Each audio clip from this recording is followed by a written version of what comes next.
Another nice little tip for joining pipe together.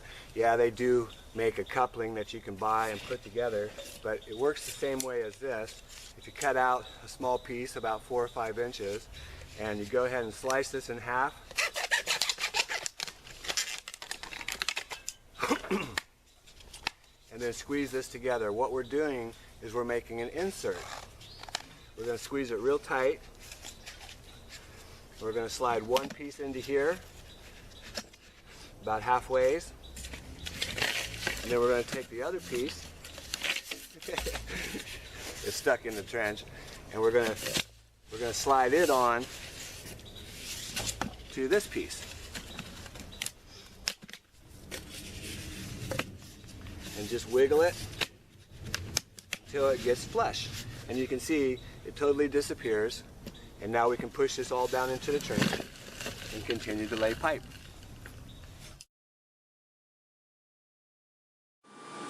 This is a 100-foot roll of 4-inch corrugated pipe. It usually comes with 3 strings that hold the bundle together. We usually take a hacksaw or a knife, cut the strings.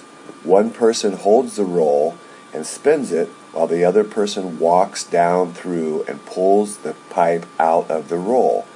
This may seem really silly, but it's the best way that we found to unroll this corrugated pipe without it getting all knotted up. As long as the person spinning the roll keeps their arms in the center of the roll, this will unroll this pipe very quickly and very easily. The person walking, pulling the pipe out of the roll just needs to walk slowly. Once the pipe is unrolled, both people pull and stretch the pipe so that it lays flat.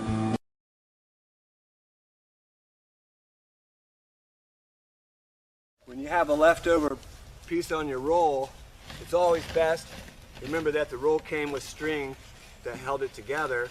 Go ahead and use a piece of that string and just tie it off.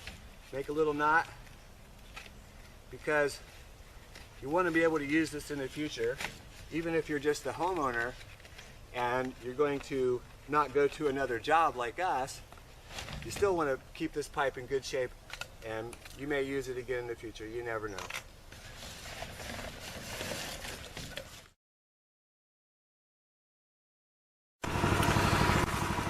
One of the things that you have to be very careful of when you're trenching with a machine is the utilities. And if you can see this red marking right here, that one's real easy to see. That's power, that's electricity.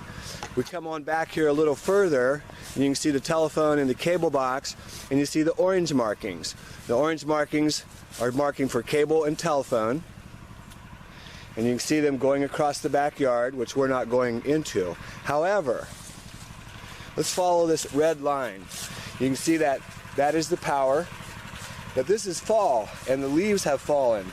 So does that look like leaves, red leaves, or is that power line? And you can see there's another marking. Can you see the next marking? It's right here. But they also look like red leaves. So you've got to be really careful, especially in this time of year when the trees are dropping leaves, because that could be red leaves or it could be the power line. You want to make sure you get that right. Hey, this is Chuck with Apple Drains, reminding you that if you believe you can do something, I guarantee you can do it. Have a great day.